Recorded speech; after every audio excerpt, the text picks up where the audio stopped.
Hello dear students. बच्चों आज हम अपनी lecture series of matrices and determinants में एक नया लेक्चर पढ़ेंगे और ये लेक्चर है बच्चों एप्लीकेशंस ऑफ डिटर्मिनेंट्स कि डिटर्मिनेंट्स के क्या क्या यूजेस हो सकते हैं। तो आइए स्टार्ट करते हैं। सबसे पहले बच्चों इट इज यूज्ड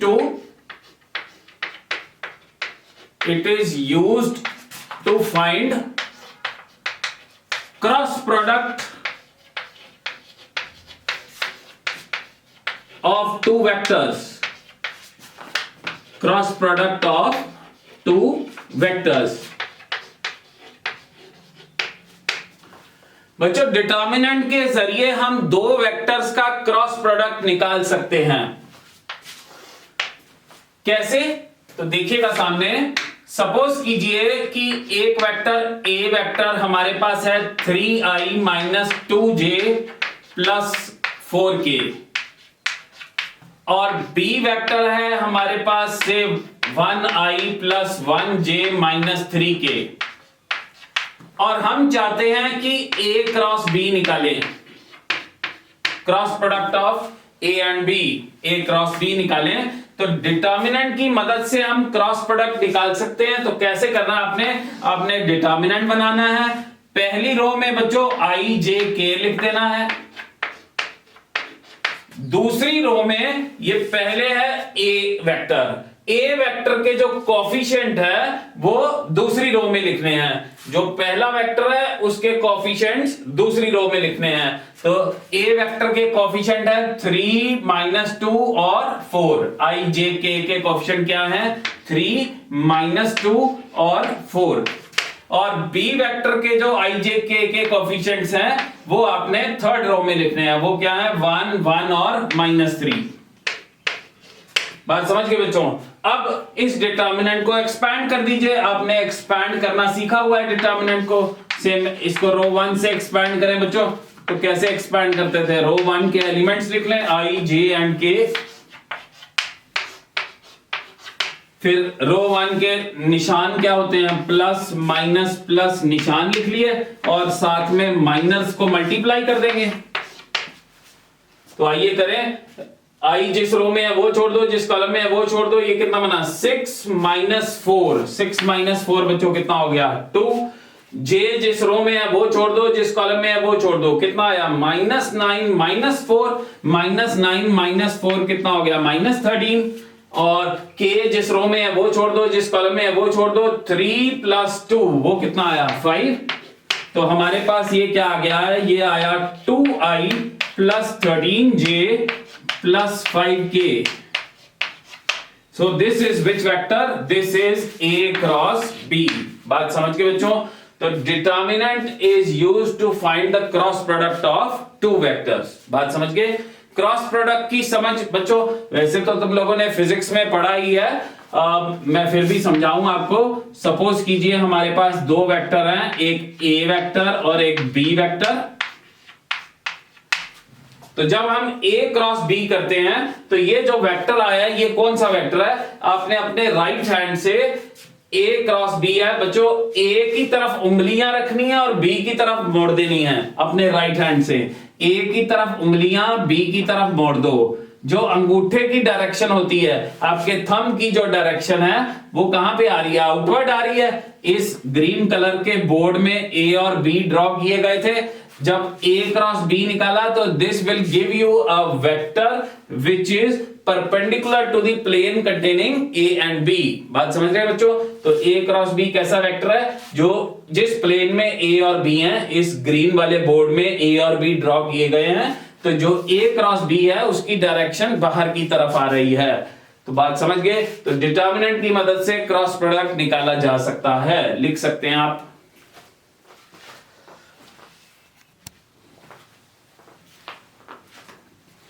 तो बच्चों सेकेंड यूज ऑफ डिटर्मिनेंट क्या है? It is used to find area of triangle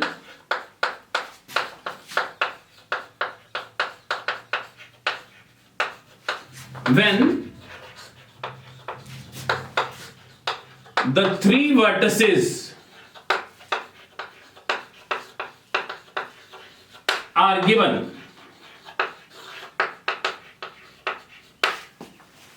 तो डिटर्मिनेंट के जरिए हम किसी ट्रायंगल का एरिया निकाल सकते हैं अगर हमें ट्रायंगल के वर्टिसेस के कोऑर्डिनेट्स पता हो। तो आइए इसको समझ लेते हैं एक एग्जांपल से। सपोज कीजिए मेरे पास एक ट्रायंगल है एबीसी और इसके कोऑर्डिनेट्स हैं -2, -3। सी का कोऑर्डिनेट ले लीजिए आप 3, 5 और बी के कोऑर्डिनेट्स ले लीजिए 5, 2। हम इस एबीसी ट्रायंगल का एरिया निकालना चाहते हैं कि कितना एरिया होगा इस ट्रायंगल का, तो वो हम डिटर्मिनेंट्स की मदद से निकाल सकते हैं। कैसे निकालेंगे बच्चों? Area of triangle ABC. तो आपने क्या करना है, 1/2 लिखना है और एक डिटर्मिनेंट बनाना है।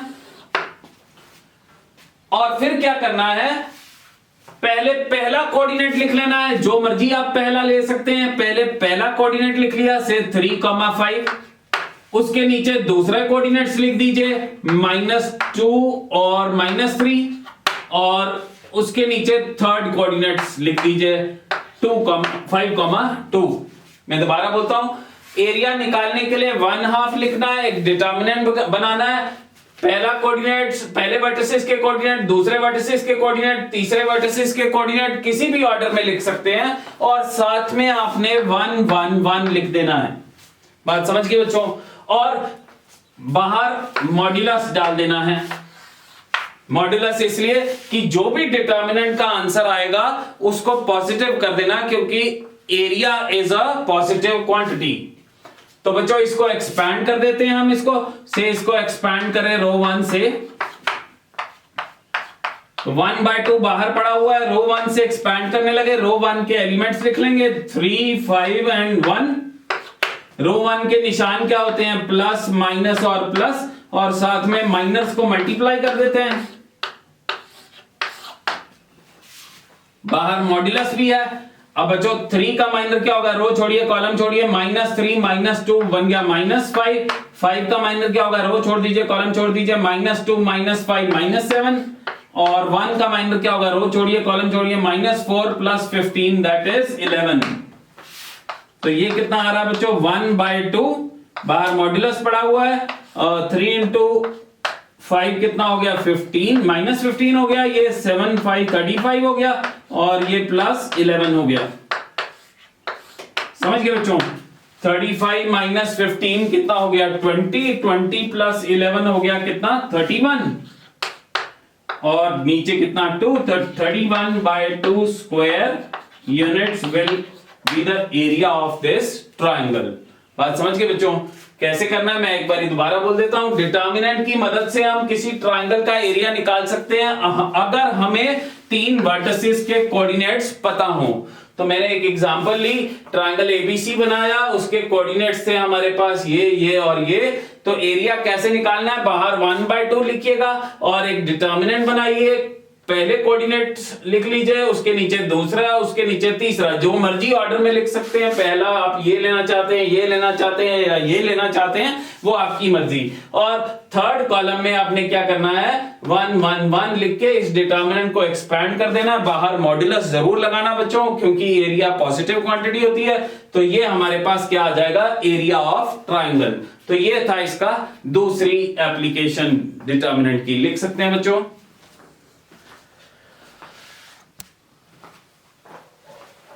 तो बच्चों थर्ड एप्लीकेशन क्या है डिटर्मिनेंट्स की,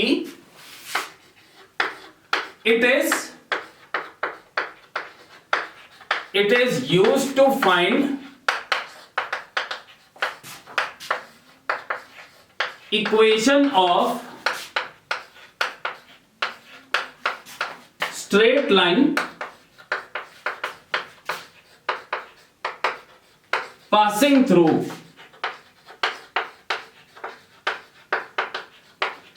passing through two given points.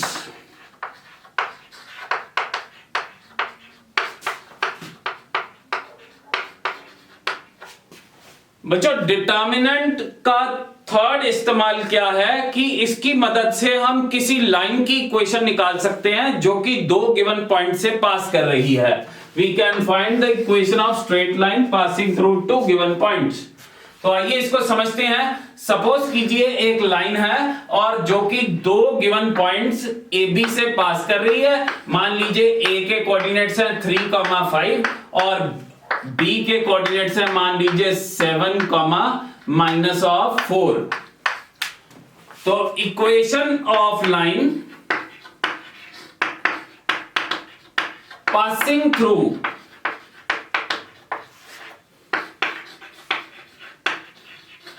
A B,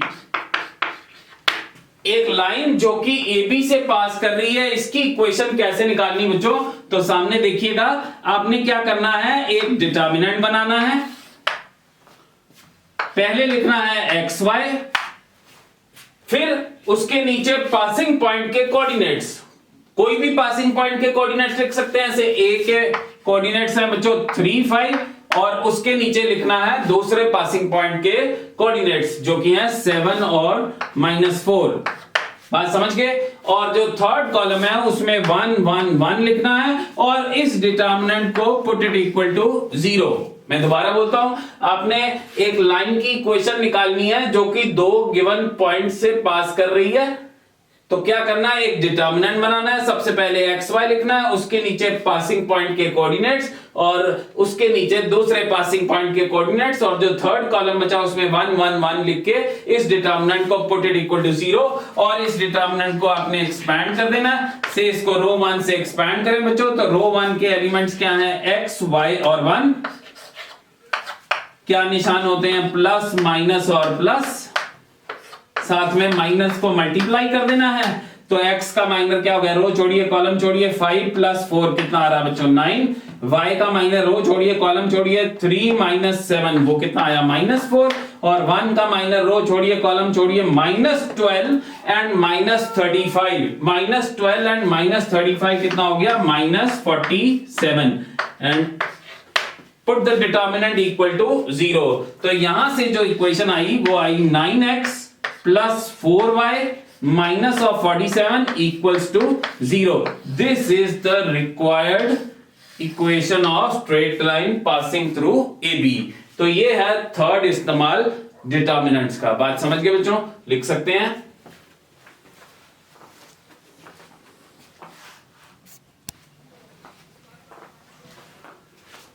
तो बच्चों फोर्थ एप्लीकेशन क्या है डिटर्मिनेंट्स की?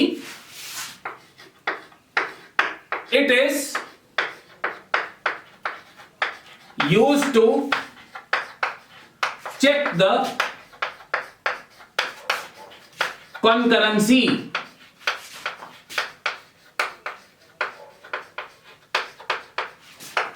of three lines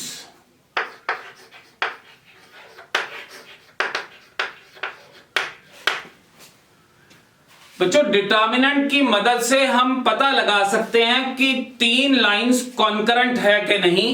कॉन्करेंट का मतलब कि तीनों लाइंस एक पॉइंट से पास कर रही हैं कि नहीं कर रही। कॉन्करेंट लाइंस का मतलब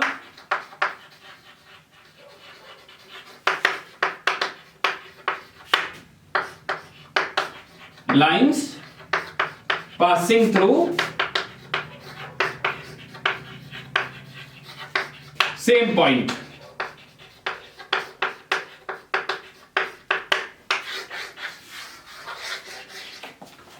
तो बच्चों कैसे चेक करेंगे? सपोज कीजिए कि मेरे पास तीन लाइंस हैं। एक है सिर्फ 3x + 5y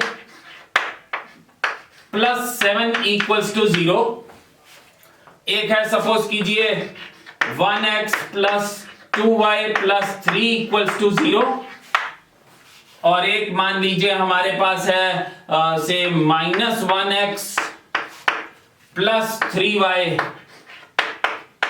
और +7 = 0 और हमने पता लगाना है कि whether they are concurrent or not to check that the given lines are concurrent or not, आपने क्या करना है, एक डिटर्मिनेंट बनाना है। ठीक है बच्चों, एक डिटर्मिनेंट बनाना है और x पहले तो लाइंस को ठीक ढंग से लिख लेना है। x के नीचे x वाले लिखिएगा, y के नीचे y वाले लिखिएगा और कांस्टेंट्स के नीचे कांस्टेंट्स वाले लिखिएगा। बात समझ गए बच्चों? तो जो x के कोएफिशिएंट्स हैं, लाइंस में से जो x के कोएफिशिएंट है उसको फर्स्ट कॉलम में लिखिएगा, वो कौन है, 3, 1 और -1। और y के कोएफिशिएंट 5, 2 एंड 3, 5, 2 एंड 3। और जो कांस्टेंट्स हैं वो है 7, 3 एंड 7, उसको थर्ड कॉलम में लिखिएगा, 7, 3 एंड 7। और इस डिटर्मिनेंट को एक्सपैंड कीजिएगा। अगर इस डिटर्मिनेंट का आंसर 0 आ जाता है तब वो जो 3 लाइंस हैं वो कॉन्करेंट होंगी, और अगर नहीं 0 आता तो इसका मतलब the lines are not concurrent. So what you will do is you will expand this determinant. So let us expand it by row 1। तो फटाफट एक्सपैंड कर देते हैं बच्चों। रो 1 के एलिमेंट्स लिखे 3, 5, 7, उनके आगे आगे निशान लिखे प्लस माइनस प्लस, और माइनर से मल्टीप्लाई कर दिया। 3 का माइनर कितना है बच्चों, 14 माइनस 9, 5 आ गया बच्चों। और 5 का माइनर कितना है, रो छोड़िए कॉलम छोड़िए, 7 प्लस 3 10 आ गया। और ये 7 का माइनर रो छोड़िए कॉलम छोड़िए, 3 प्लस 2 कितना, 5। बात समझ रहे हैं बच्चों? इसको खोलिए आप तो ये कितना आ रहा है, 3 इंटू 5 15 हो गया, और 5 इंटू 10 50 हो गया, और 7 इंटू 5 कितना हो गया, 35। तो 35 और 15 ऐड किया 50, और 50 माइनस 50 कितना, 0। Now as the determinant is 0, therefore the lines are concurrent. Therefore as the answer of determinant is 0, therefore the lines are concurrent. The lines are concurrent. बात समझ गए बच्चों? तो इसको लिख सकते हैं। एक आपको कॉमन जानकारी की मेरे को कैसे पता लगा कि ये लाइंस कॉन्करेंट होगी, तो मैंने ऐसी एडजस्टमेंट की है कि ये देखिए कोएफिशिएंट्स एपी में बन रहे हैं, 3, 5, 7। डिफरेंस कितने का बच्चों, 2 का। यहां पे देखिए 1, 2, 3, ये भी एपी सीरीज है। कॉमन डिफरेंस देखिए 1 का, और -1, 3 और 7 कॉमन डिफरेंस देखिए कितने का, 4 का आ रहा है। तो जो लाइंस के कोएफिशिएंट्स एपी बनाते हैं वो लाइंस हमेशा कॉन्करेंट होती है, और उनका कॉन्करेंसी का पॉइंट बच्चों आपको +1 में ये सिखाया जाता है स्ट्रेट लाइन चैप्टर में, कि लाइंस का जो कोएफिशिएंट्स है अगर एपी बनता है तो वो लाइंस हमेशा कॉन्करेंट होती हैं, और वो लाइंस हमेशा 1, -2 से पास करती हैं। तो ये एक जनरल जानकारी दी आपको। हमारा जो यूज था वो डिटर्मिनेंट का, it is used to check the concurrency of 3 lines, that is whether the lines are passing through same point or not. What you will do is you will form a determinant and then expand the determinant. If the answer of the determinant is 0, then the lines will be concurrent. Understood? लिख सकते हैं।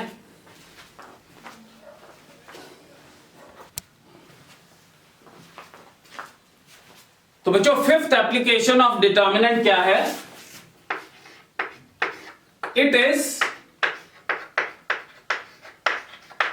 It is used to find volume of rectangular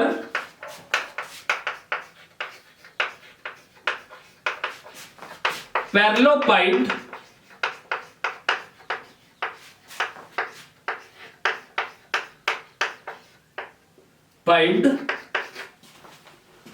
when 3 vectors representing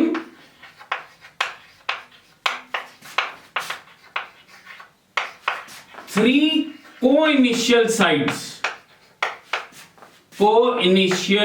sides fully are given.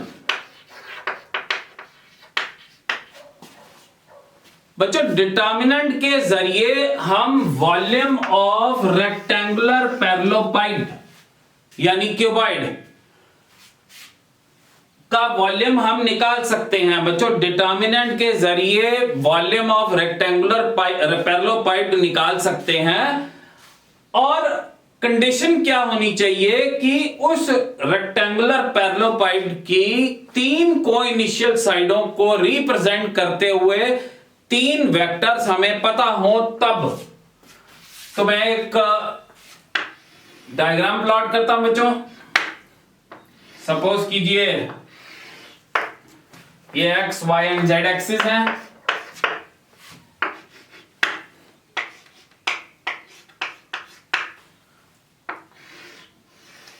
ये ऐसे join कर दिया मैंने।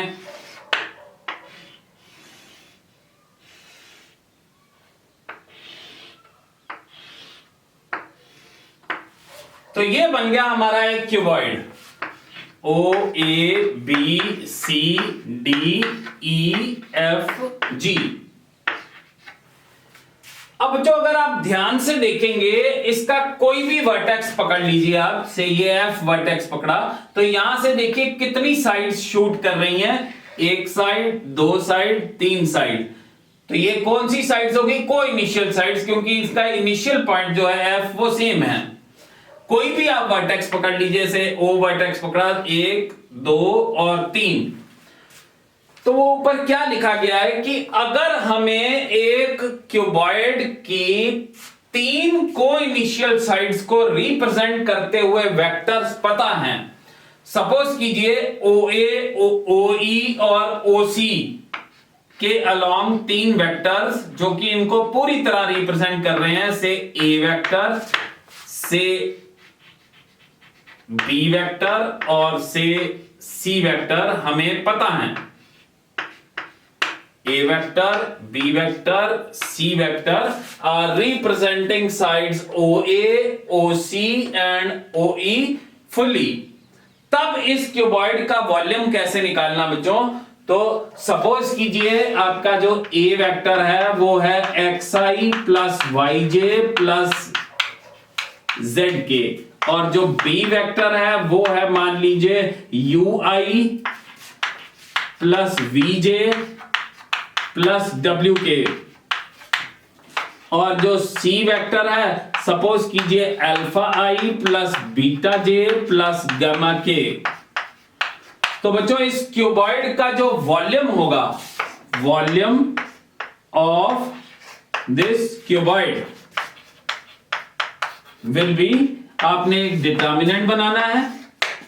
ये जो तीन कोइनिशियल साइड्स को रिप्रेजेंट करते हुए वेक्टर्स हैं उनके जो कोफिशिएंट्स हैं आपने वो इस डिटर्मिनेंट में फिल कर देने हैं। जो आई का कोफिशिएंट है X U alpha, X U alpha. J का कोफिशिएंट है उसको सेकंड कॉलम में लिखा Y V beta, Y V beta. और जो के का कोफिशिएंट है Z W gamma, Z W and gamma. जो भी इस डिटर्मिनेंट का आंसर आएगा बाहर मॉड्यूलस लगा दीजिए क्योंकि वॉल्यूम इज पॉजिटिव क्वांटिटी। तो ये हमें इस क्यूबॉइड का क्या दे देगा? वॉल्यूम दे देगा। तो दिस मैनी क्यूबिक यूनिट्स। बात समझ गए बच्चों?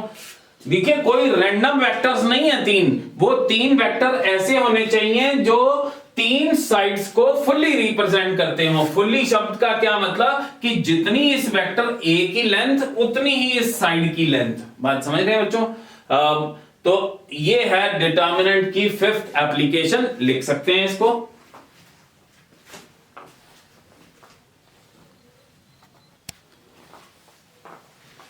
तो आइए सिक्स्थ एप्लीकेशन ऑफ डिटर्मिनेंट पढ़ते हैं। सिक्स्थ एप्लीकेशन क्या है बच्चों? It is used to check the coplanarity of three vectors.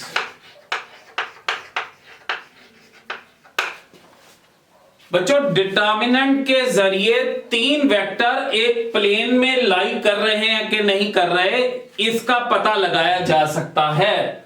Coplanarity का मतलब कि एक प्लेन में लाई करना।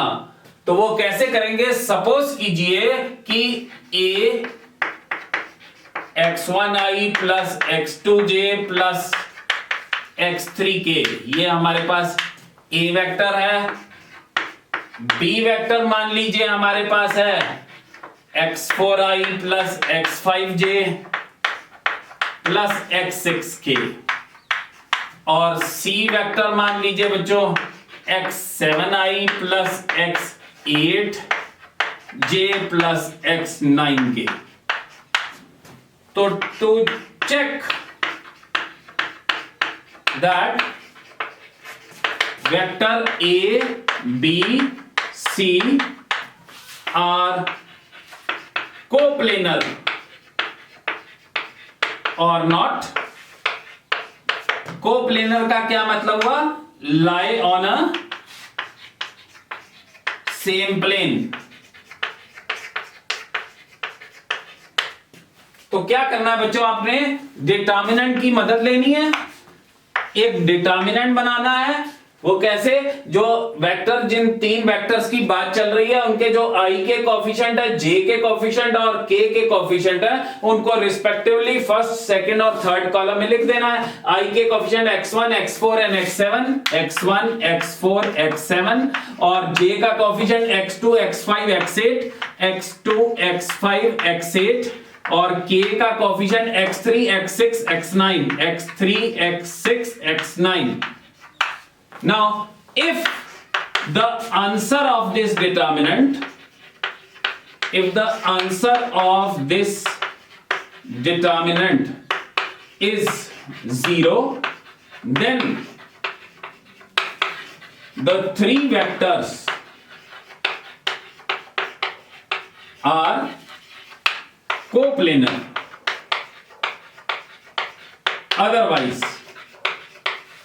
Otherwise non coplanar.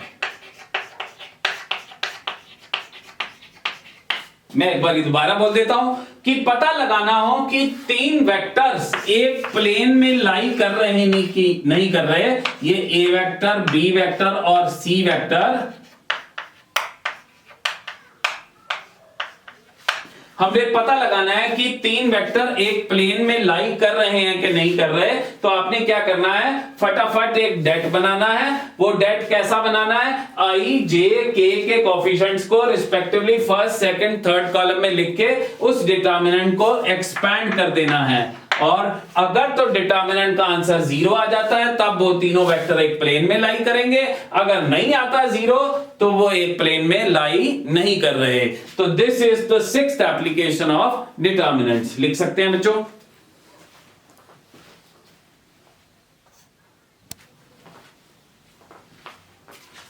तो बच्चों सेवेंथ एप्लीकेशन क्या है डिटर्मिनेंट की?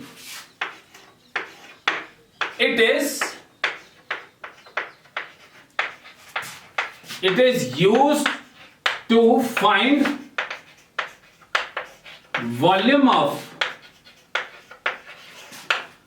tetrahedron when three vectors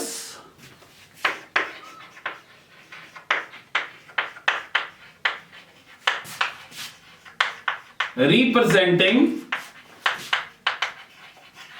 three co-initial sides fully are given।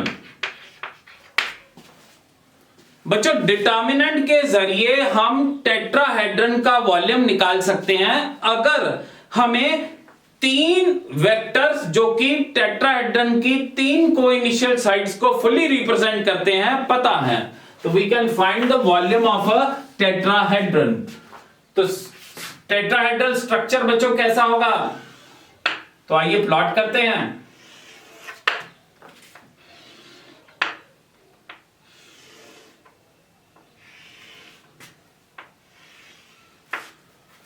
तो बच्चों प्रिज्म स्ट्रक्चर, इसको आप देखिए तो प्रिज्म जैसा महसूस हो रहा है। तो ये एक टेट्राहेड्रन है, इसका नाम डाल देते हैं, सपोज कीजिए ए बी सी डी। अब कोई भी वर्टेक्स देखिए तो 3 साइड शूट कर रही हैं। ये देखिए एडी, ए वर्टेक्स लिया तो AD, AC and AB. B vertex लीजिए BD, BC and BA. C vertex ले लीजिए सीडी, सीबी एंड सीए। तो अगर हमें 3 को इनिशियल साइड्स के अलोंग से सी में वर्टेक्स लूं तो सीडी, सीबी और सीए 3 को इनिशियल साइड्स को रिप्रेजेंट करते हुए 3 वेक्टर्स आपको पता है। मान लीजिए ए वेक्टर है, बी वेक्टर है और ये सी वेक्टर है। ये 3 वेक्टर्स हमें पता है। तब इस टेट्राहेड्रल का वॉल्यूम क्या होगा बच्चों? सपोज कीजिए जो ए वेक्टर है वो आपका है x1i plus x2j plus x3k, और जो बी वेक्टर है वो x4i plus x5j plus x6k, और जो सी वेक्टर है वो x7i plus x8j plus x9k। तो बच्चों इस टेट्राहेड्रन का जो वॉल्यूम है, volume of tetrahedron will be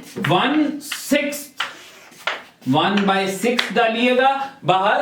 और ये जो ए बी सी 3 वेक्टर्स थे अलोंग 3 कोइनिशियल साइड्स, उनके जो आई जे और के कोएफिशिएंट है उनको फर्स्ट सेकंड थर्ड कॉलम में लिख दीजिएगा। आई का कोएफिशिएंट बच्चों क्या है? x1 x4 x7, और जे का कोएफिशिएंट क्या है? x2 x5 x8, x2 x5 x8, और k का कोएफिशिएंट क्या है बच्चों?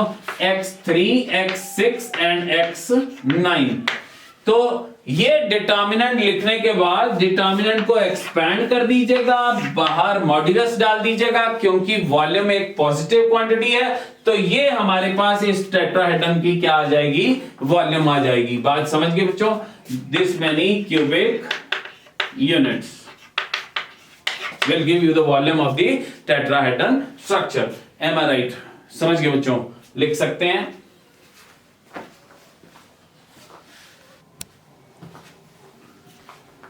तो आइए बच्चों 8th एप्लीकेशन क्या है डिटर्मिनेंट की?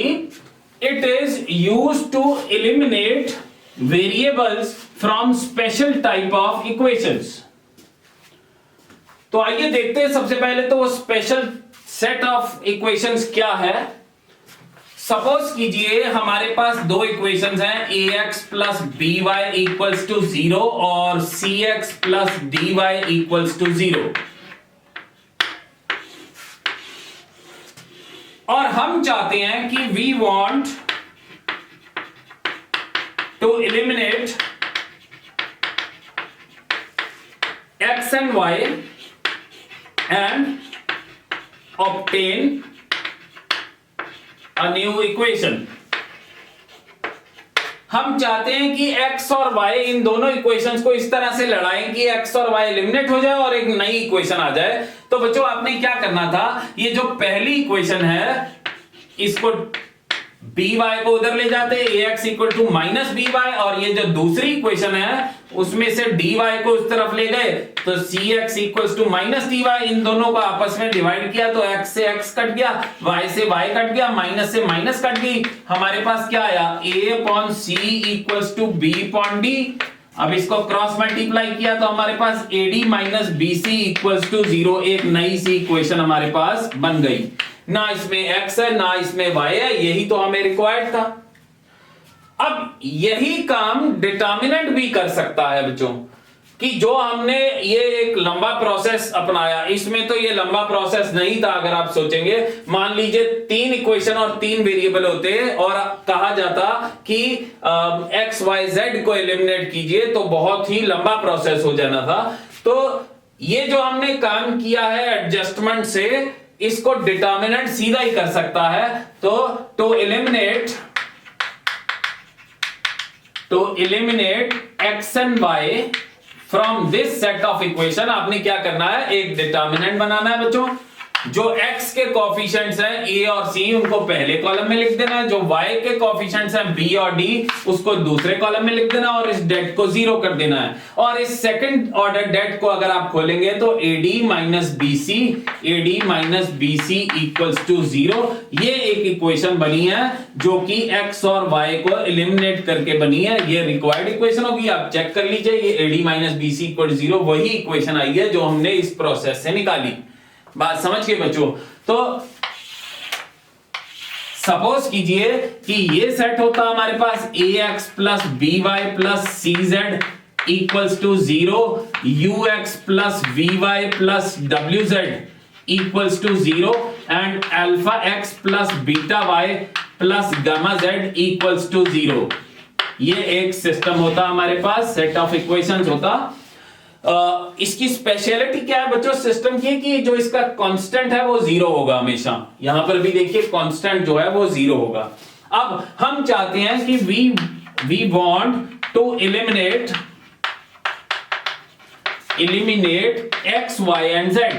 x y and z and obtain a new equation। तो क्या कीजिएगा, सीधा एक डेट बनाइएगा, जो x के कोफिशिएंट्स हैं उनको पहले कॉलम में लिखिएगा a u अल्फा, जो y के कोफिशिएंट्स हैं b v बीटा, और जो z के कोफिशिएंट हैं c w और गामा इक्वल्स टू 0।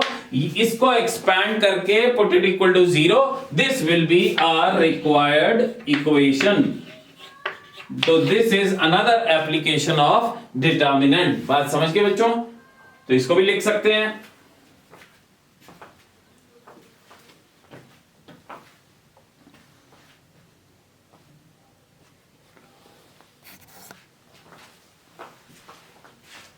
आइए नाइन्थ एप्लीकेशन ऑफ डिटर्मिनेंट पे बढ़ते हैं। वो एप्लीकेशन क्या है बच्चों की, it is used to solve system of equations.